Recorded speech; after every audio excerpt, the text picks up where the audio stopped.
Welcome back to a new video about analog filter design. In this example we will discuss the Chebyshev response for our high-pass filter design. We will see everything step by step in our calculations and also verify these in SPICE simulations.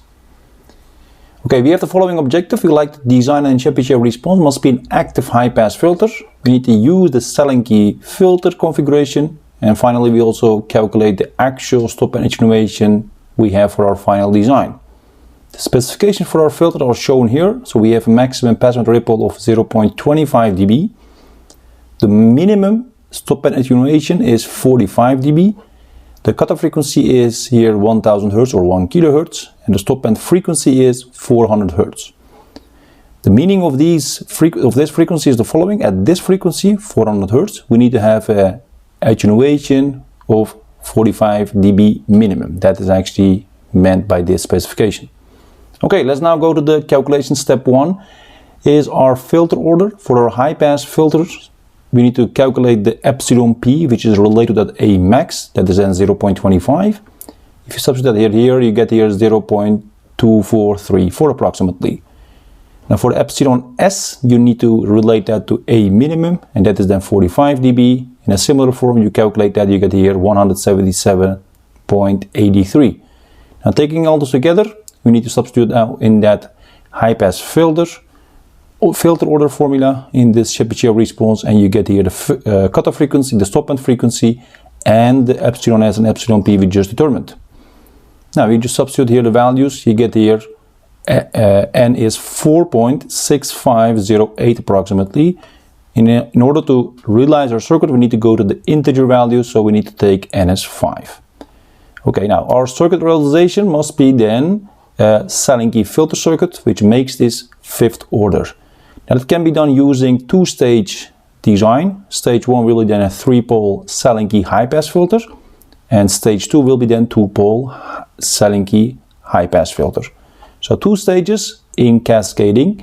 So that's actually the 3-pole and the 2-pole configuration.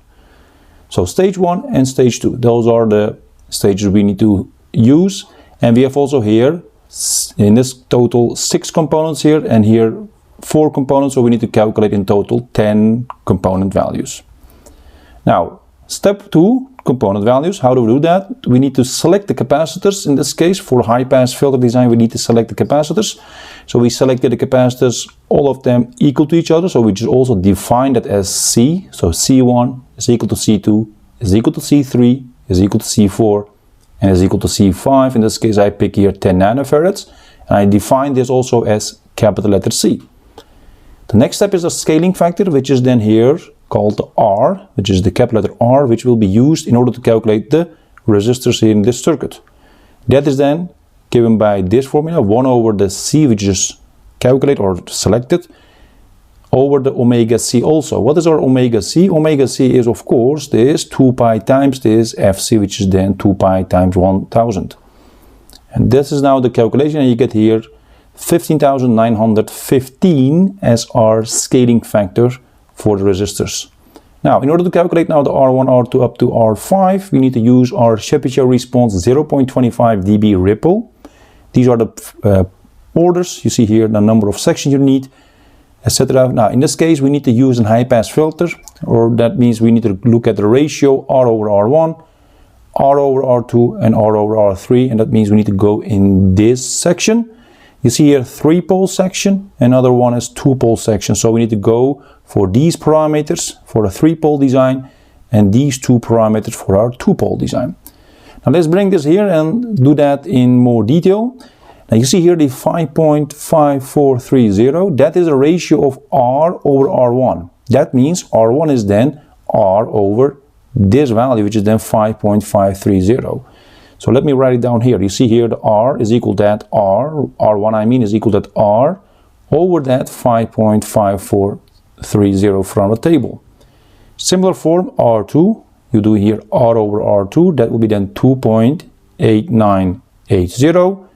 That means then R2 is then the scaling factor we have divided by this parameter here. And a similar form for the R3. And now we have also the values by substituting this scaling factor we just calculated, and you get here the value for R1, the value for R2, and also the value for R3. Similar form for the second stage, where you have the two pole, these two parameters. You see here the 8.0610, and for R5 final resistor you use this 0.1341, and again use the scale factor, and you have your R4 and R5 values. Now we have all the resistors, we have selected our capacitors, and we are actually done with our design. Let's now check our actual stop attenuation using this filter. Now we go first to the passband frequency. That is calculated for the high pass filter using this formula. You see the passband frequency is equal to the cutoff frequency times this expression. We need to have here the filter order and our epsilon p, which is determined in step 1. So when you do that, you calculate here 1/5, because that was our filter order, and at 0.2434, that is the epsilon p, and you get here 1089 Hertz. So it is a little bit larger than the cutoff frequency we have here. This is also the frequency where you have a gain of minus A max, so minus 0.25 dB. We will see that shortly what it means in the simulations also. And then we can calculate our A minimum using this formula. You see here the passband frequency, the stop band frequency, the filter order, and also our epsilon p. Now we just substitute everything in here. You see here the 1089 again, 400 from the specifications, the 5 for the NS5, and also the epsilon p. Now if you do the math here, you get here 53.7 dB. This is indeed larger than the 45 dB we needed. So this is indeed more than sufficient. So this is indeed fulfilling this specification. Okay, we are now done. Let's now go to the simulation result and check our calculations.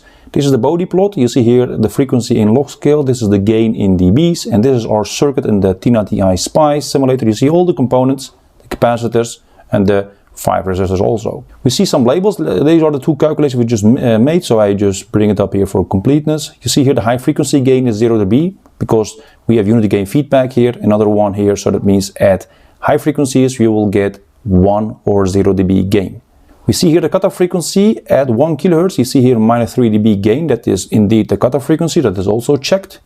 The passband frequency, you see at this frequency 1089 Hz, we have a gain of minus 0.25 dB, which is actually as we wanted from our specifications. In addition, we see here at 400 Hz, the gain is minus 53.7 dB, which is also what we have calculated. So everything is actually according to calculation and also according to specification for our design. Now let's now zoom in more in that ripple region for our Chebyshev high-pass filter design. You see here now the range of this gain is now going from 0.5 up to minus 3 dB, and this is going from 1 kHz up to 100 kHz, again here in the log scale. You see some labels here, so how do we calculate it? This is actually the purpose of this slide. Now the passband frequency was 1089 Hz, and these are the formulas to calculate the peaks and the valley frequencies. So you see here two peak frequencies and two valley frequencies. Valley frequencies, I mean, so we need to calculate that, and you can do that using these two formulas. First we start with that for peak frequency, so that was for K is 1. You use this formula, you just substitute here 1089 Hz, and then you do here K is 1, you get here pi over 2 times 5, which is then 10, because the N is 5 for our 5th order filter, and that will result in 1145 Hertz, and this is here 1144 Hertz, so very close to what we actually have here, and this is actually our peak here. The next one is our valley. That means we need to calculate that using this formula, so you substitute here the K is 2, and then you get this, and you get here 1346 Hertz, and that is actually very close to what we see here. So the band here is the distance or the width of this band, the ripple, is 0.25 dB. So you can see that also from the plot here. The next one is about the peak, which is then by calculating that using the K is 2 here. So if you do the K is 2, you will get here 3 pi over 10, that is actually shown here. And that is resulting in 1853 Hertz. And that is shown here, so that's the next peak. The final one is the K is 4 value for the valley, and then again we use this formula and use the K is 4. Then you get here 3524 Hertz, and very close to the valley frequency which you see here. So we have actually calculated and seen that we have 2 peaks, 2 valley frequencies, and these are calculated using this formula. So it is indeed correct. Alright, it was our example considering the Chebyshev response active high-pass filter. We have calculated the component values and realized our circuit using the Sallen-Key filter circuit configuration and verified our calculations using the SPICE simulations. If you have any questions, please let me know in the comment section. I will try to answer them as soon as possible. Don't forget to like and share these videos so that we can reach more people for these interesting topics. Thanks for your cooperation and see you next time in another interesting video. Take care.